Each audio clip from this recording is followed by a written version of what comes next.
So, Fastlane is going to be coming up this Sunday, March 10th, 2019, from the Quicken Loans Arena in Cleveland, Ohio. It is the last stop before the biggest pay-per-view event of them all, Wrestlemania. You know how we do it here on the RCWR Show. Every single time there is a wrestling pay-per-view event, a major one at that, we do our best to offer preview and predictions.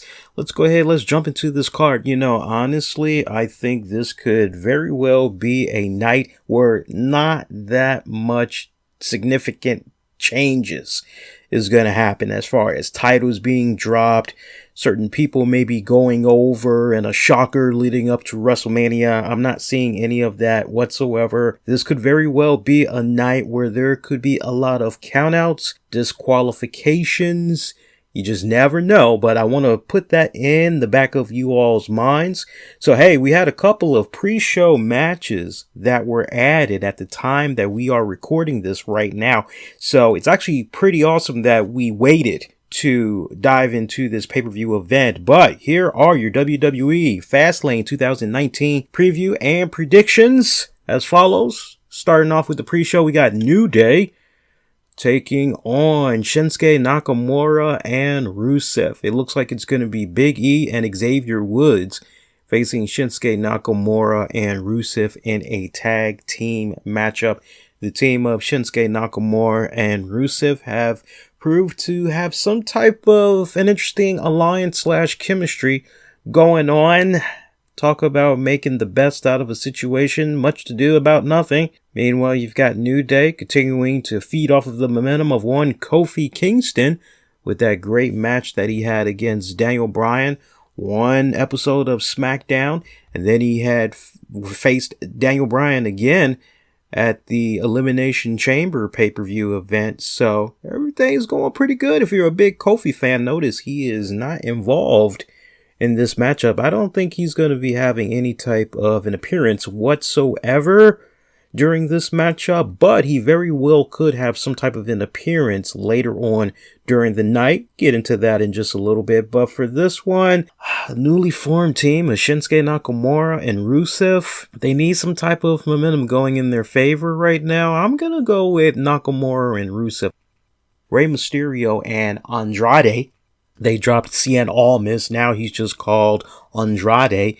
They're facing each other as well during the WWE Fastlane pre-show. I like the fact that these two guys are pretty much picking back up with their rivalry, right? So I think this match during the entire pre-show, I think this is really what's going to steal the pay-per-view event as far as the pre-show. Or I know nowadays a lot of people, even though they look at these WWE kickoff pre-shows and all of that, they just look at it as a pre-show. I'm like this. If you're able to see it on Facebook, if you're able to see it on Twitter, if you're able to see it on YouTube, if you're able to see it somehow for free on your gaming console, tablet, computer, phone, then as far as I'm concerned, it's not a dark match, right? So this is part of the pay-per-view as far as I'm concerned, including the last match that we just talked about. And if I'm looking at a particular order, I'm going to make a bold prediction and say that it is not going to kick off with Rey Mysterio and Andrade.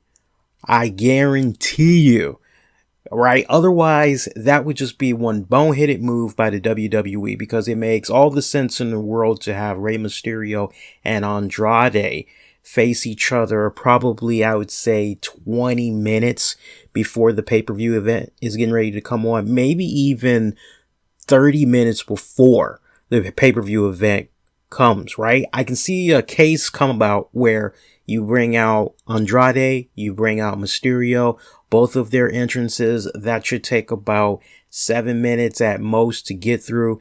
Then you go on ahead, you have your match. All right, so at that point, you should be down to about 25 minutes. That's about 20 minutes for them to tell their story. Then you come on back to the pre-show panel, closing thoughts, boom, time for your pay-per-view. I'd be really shocked if Rey Mysterio and Andrade kick off the pre-show, because normally we've seen this pattern where if they have two matches during the pre-show hour, normally that first match comes about right at about 7:10ish, maybe 7:15, and then they try to bring in the next one around the 7:30, 7:35 mark. So for me, I really think it would be a smart move on WWE's part to have Rey Mysterio and Andrade come out when there's about almost 30 minutes left of the pre-show. But this is definitely a rivalry that's been happening back and forth with these men for several weeks now. I'm gonna say, I'm gonna go with Rey Mysterio for that good feel moment, really get the crowd livened up and everything. Alright, we've got our triple threat matchup for the Raw Tag Team Championship. We got the Revival's Dash Wilder, Scott Dawson taking on Aleister Black and Ricochet versus Chad Gable, Bobby Roode. Again, triple threat match for the WWE Raw Tag Team titles.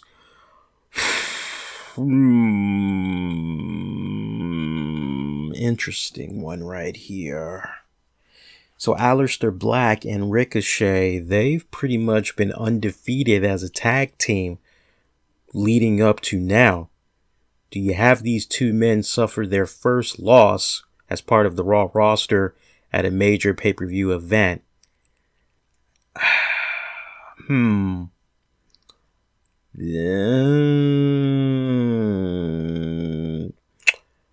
I think what's going to need to happen is somehow... See, I like the idea as I'm looking at this matchup. I like the idea of Aleister Black and Ricochet winning the tag team titles. But then Chad Gable and Bobby Roode, they still are owed their rematch, even though per the authority, they've basically said, no, we're done with rematches. Ain't going to be no more instant rematches. You're pretty much going to have to earn your way to getting back in a position where you can have your rematch, but no more, boom, instant rematches, right?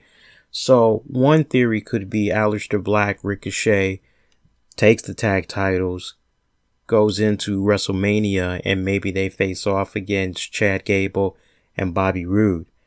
I'm just not seeing that. I think at this point, Chad Gable, Bobby Roode, they've run their course.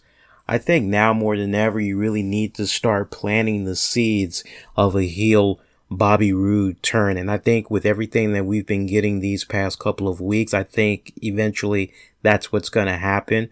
I feel that these series of losses, these shortcomings that's been happening for Gable and Roode, it's going to reach a tipping point where Roode is going to turn on Gable. Now, will it happen on the official road to WrestleMania?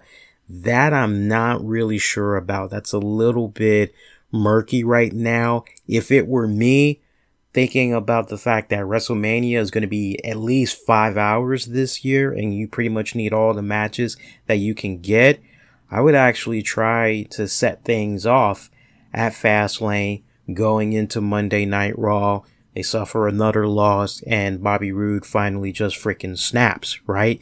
That's how I personally would do it. So looking at this matchup, I'm just throwing the ideas as far as different angles that you could go. I'm not quite seeing Aleister Black and Ricochet winning the tag titles on this night.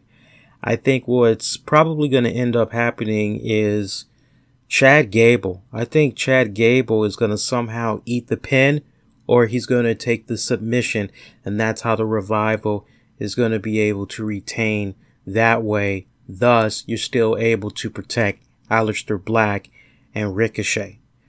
Maybe afterwards you do some type of a setup where when it comes to figuring out who the new number one contenders are going to be to face the Revival at WrestleMania for the tag titles, maybe you do some type of a tournament, right?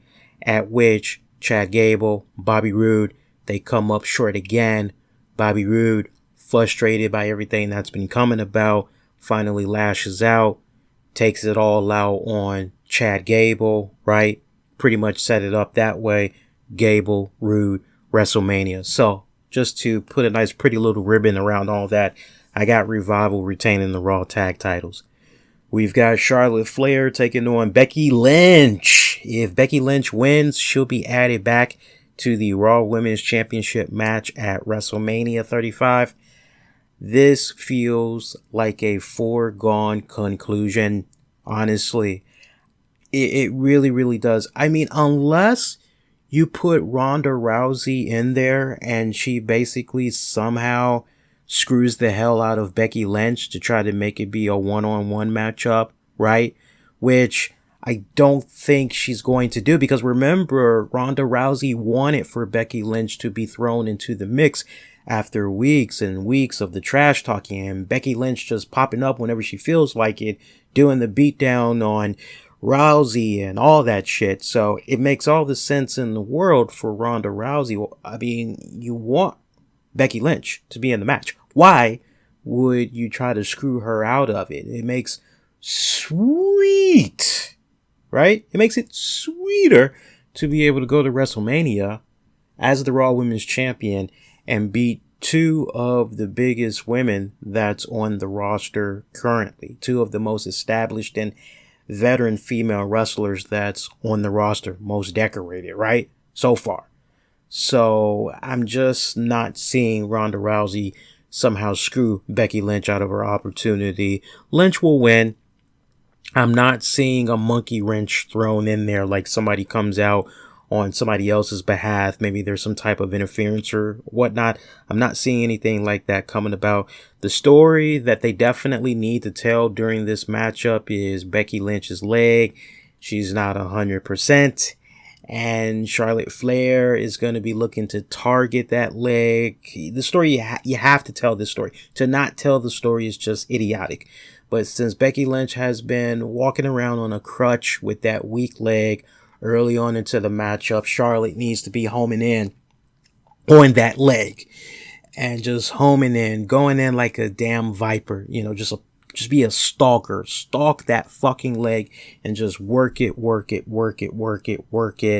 I dare not want to make the whole comparison of Stone Cold taking on Bret Hitman Hart or anything like that, but I know a lot of people are probably going to look at this match and are going to basically put it along those parameters, and hey, that's fine with them, but that's the psychology that they need to tell during this match. Hype it up even more, gets her over with the fans even more, especially when you throw in the color commentating. Oh, look at all of the diversity that Becky Lynch had to go through, the fact that she was suspended and, you know, she still didn't sit down and out on the sidelines. She still just kept at it, letting her voice be heard. Here she is, never at 100%. She never did just take the time off that she was suspended to heal up and just come back better, preferably after WrestleMania, yada, yada, yada.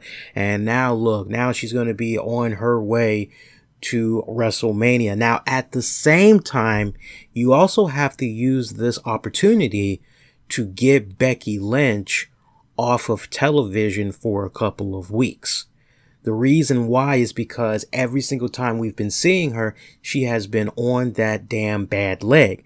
So post-match, I've got Ronda Rousey coming in there, beating the holy shit out of Becky Lynch, doing a serious number on her. She's already got the fans in the palm of her hand from the great promo that she had put out on this past week's Monday Night Raw, right?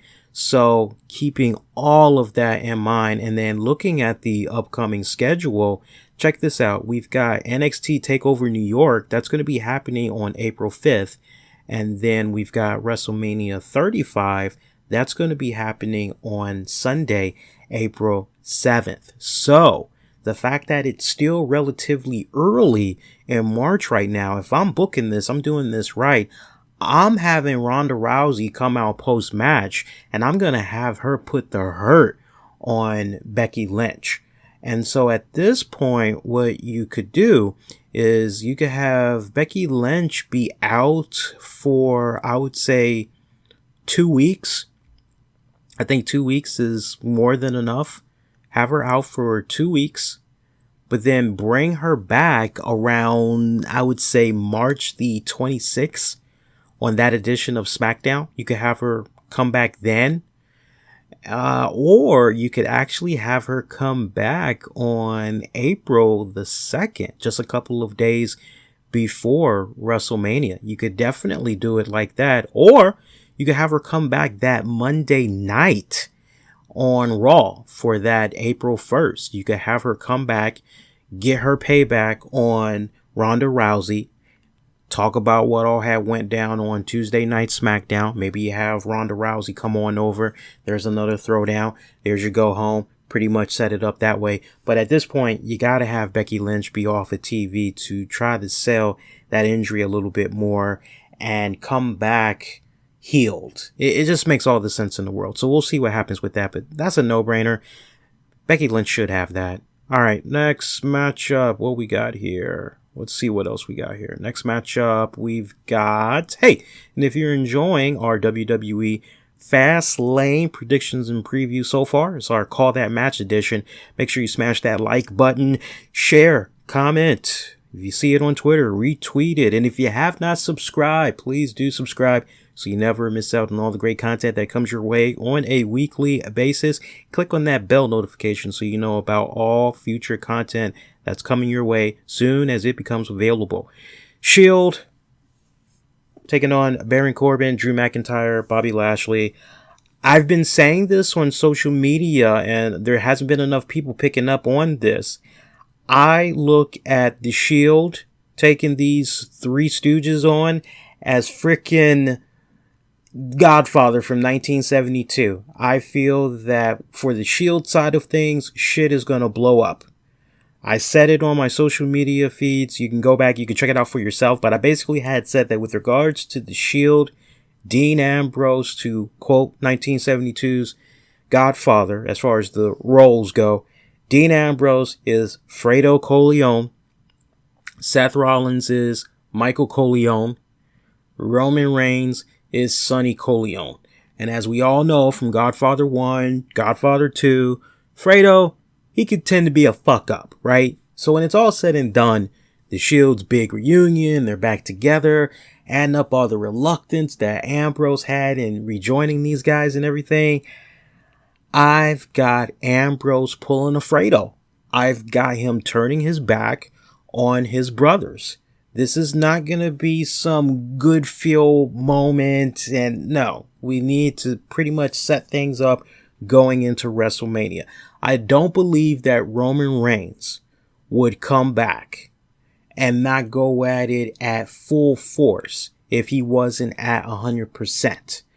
I say that to say that as far as his first singles match, why would you waste it in Cleveland, Ohio for a mediocre pay-per-view? No. The real story you want to tell is Roman Reigns, his first singles match at a major pay-per-view event since his leukemia went back into remission. See him in full effect at WrestleMania. That is a better story to tell. I've got Dean Ambrose turning on his brothers. I can see a case where maybe Dean Ambrose does dirty deeds on Roman Reigns, right? Pretty much sets it up. Think about it. I put that story out there on this past week's RCWR show that is now available on demand and on the downloads. Check it out when you guys get an opportunity. I did mention the fact that with regards to Raw, the way I would have had that Roman Reigns, Dean Ambrose interaction come about backstage, I would have brought up Roman saying, hey, I heard what you had said I heard what you had said months back with regards to your feelings on my leukemia and blah, blah, blah, blah, blah.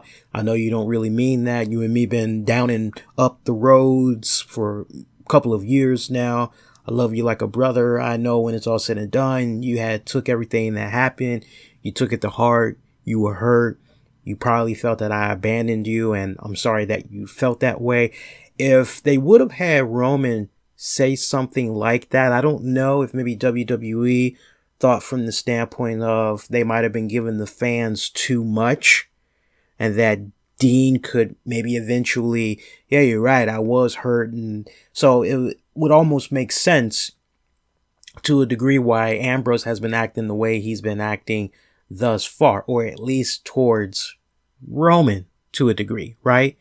So that might be a little bit too much for WWE to put out there for their viewers. But when it's all said and done, look, you got Seth Rollins. You know he's locked to take on the Beast, Brock Lesnar, for the Universal Championship. So he's going to be busy. Meanwhile, what do you do with Roman? What do you do with Dean Ambrose? Do you have them go into a tag match together going into WrestleMania? Hell no. Nobody really wants to see that. Everybody wants to see the big dog on the grandest stage of them all, one-on-one. So yeah, Roman Reigns taking on Dean Ambrose one-on-one. Whether or not Ambrose is going to be leaving the company, that remains to be seen. But if WrestleMania is going to be his final night, it's going to be his final obligation to the WWE, what better way to go out than by doing a good deed and not really getting your brother over, but basically doing good work on the way out the door, right? But in either case, yeah, I've got Baron Corbin, McIntyre, Lashley. I got them picking up the win, thanks in part to Dean Ambrose. Asuka taking on Mandy Rose, SmackDown Women's, I said Rhodes, forgive me, Mandy Rose. Asuka taking on Mandy Rose for the SmackDown Women's Championship. Asuka should have that. But then the real question becomes, who does Asuka face at WrestleMania? Who does that free up? Who does that free up? Just looking at the SmackDown side of things, do you maybe have Asuka take on Nikki Cross? Nikki Cross, we have not seen her in several weeks. Several weeks, man. Makes no sense. Or are WWE setting up Asuka for Lacey Evans? Sure does seem that way. Sure seems like they got a lot of stock invested in Lacey Evans. Just something to have in the back of your mind. The Boston Hug Connection, Bayley, Sasha Banks, they're going to be taking on Nia Jax and Tamina for the WWE Women's Tag Team Championship.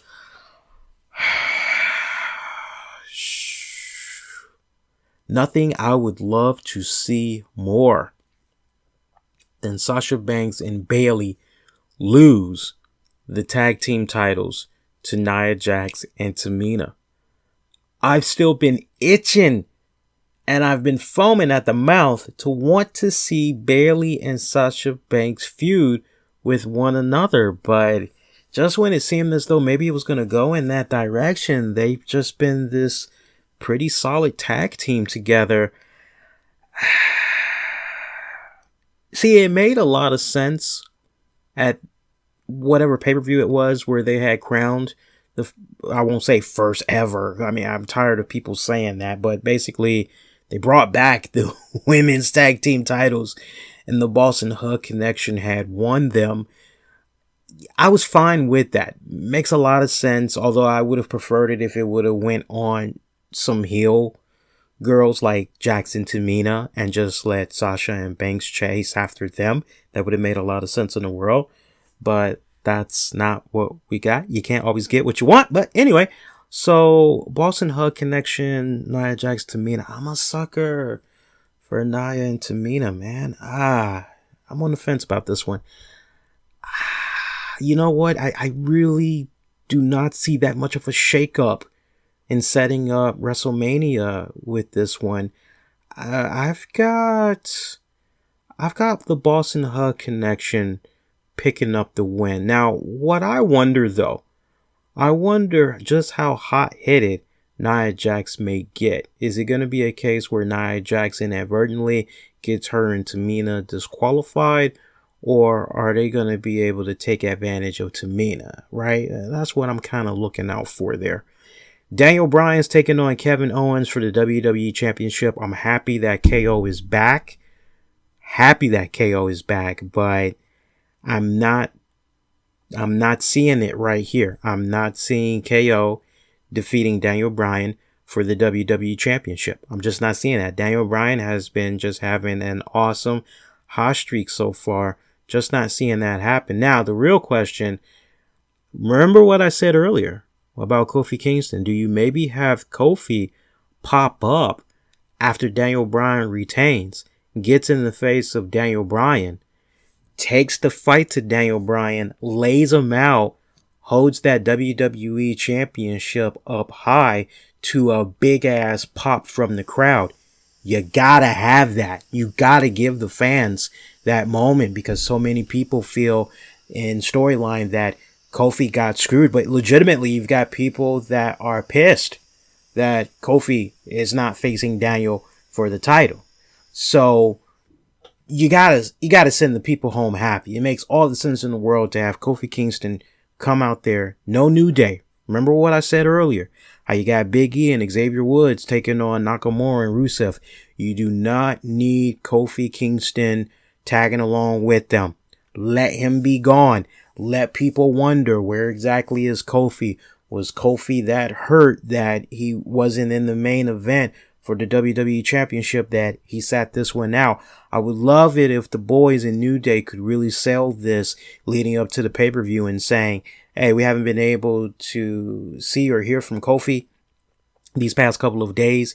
He's went rogue. He's in the dark. I think he's really been taking it kind of hard that he's not going to be facing Daniel Bryan for the title at Fastlane. It seems like in all the years, the time that he's put into the company, right when things were finally starting to turn a corner for the good, Mr. McMahon does what he does, which just really baffles us, but it is what it is, right? Sell that, sell that, sell that, sell. And then closing out your pay-per-view, you can basically have Kofi Kingston lay out Daniel Bryan. Oh, yeah, you got to do it like that. You got to. Usos taking on Miz, Shane McMahon, tag team match for the SmackDown tag titles.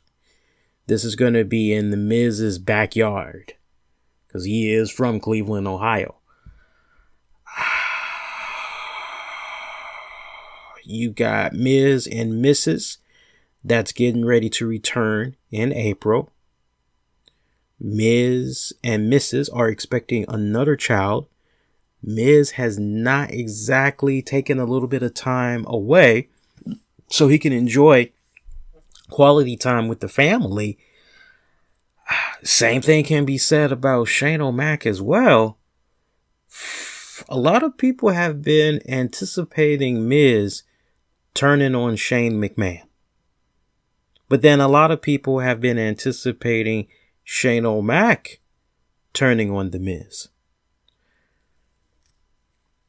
I see Usos retaining, but the real question is what becomes of the relationship between Miz and Shane O'Mac. And if you want to really set this up, you can go with Miz turning on Shane. But I think at this point, so many people are expecting that to happen that you really need to flip it, and you really need to let Shane O'Mac turn on Miz. And I think the story is very, very simplistic. I really do. I think one of the things you could have Shane basically say, just an idea, I'm just throwing it out there. You could have Shane say on the next episode of SmackDown that one of the reasons why he turned on Miz is because he's seen how, see, that's a tough one. Because they're both family guys. That's the thing. That's what's really bothering about this now that I'm thinking about it. I was going to say originally you could have Shane O'Mac come out and cut a promo talking about how Miz has gotten really soft as a result of becoming a dad. It's not really making him hungry anymore. It's not making him focused. He's spending so much time being gullible, wanting to be loved, wanting to be appreciated, that it was just starting to make him sick. And he honestly just couldn't believe what he was seeing before his eyes. He thought that maybe by teaming up with him, maybe he could enhance that vicious side of The Miz. You feel where I'm coming from? I mean, I'm kind of throwing a little bit of shit on the wall there, so to speak, but maybe it makes more sense to have Miz turn on Daniel Bryan. I'm sorry, maybe it makes more sense for Miz to turn on Shane McMahon. But see, that's the thing. So many people are expecting it. I really wish they would flip it. You can definitely tell a good story, though, if you do decide you want to go with Shane. Because I think ultimately what's going to happen is Shane, Miz, one-on-one at WrestleMania. But the real question is, who is turning on who? That's what the 411 really is about right now. I'm going to jump out there. I'm going to say... It would be so predictable if they went with Miz. It really would be. Shit. Shane. I'm going to say Shane turns on Miz. And that's final. Alright, so recapping. New Day got them losing to Nakamura, Rusev. Rey Mysterio over Andrade. Revival retains their Raw Tag titles. Becky Lynch goes over Charlotte Flair to be included in the Raw Women's Championship match at WrestleMania. Baron Corbin, Drew McIntyre, Bobby Lashley win the 6-man tag match against The Shield. Look for Dean Ambrose to betray his brothers. Asuka retains against Mandy Rose. Boss and Hug Connection retain their women's tag titles. Daniel Bryan retains over Kevin Owens. Usos retain over Miz and Shane O'Mac. But the real question, who's going to be betraying who? I'm going to go for more shock value. I'm going to go with Shane O'Mac. And there you have it. Your WWE Fastlane 2019 preview predictions on this edition of our Call That Match special. As you know, we do come on live every single WWE pay-per-view concludes on the East Coast. So make sure you tune in this Sunday, March the 10th, 2019. We'll be simulcasting on Spreaker, YouTube, also the RCWR Show app available for free for you Android users. Smile, be kind, rewind, check out previous episodes of the RCWR Show you may have missed, available on demand and on the downloads. And if you need a hearty ass laugh, make sure you check out my 2019 Chocolate Challenge video. You see me in the flesh taking the chocolate challenge. Oh, my pain for your laughter is all I have to say. It's been getting a lot of great feedback. Check that out when you guys get an opportunity. And you can follow me on Twitter, Facebook, Instagram. Use the keywords, the RCWR Show. Until next go round, wishing all of you all to be safe and most importantly, be kind to one another. See you for the WWE Fastlane pay-per-view after show this Sunday, soon as it wraps up. You all do take care.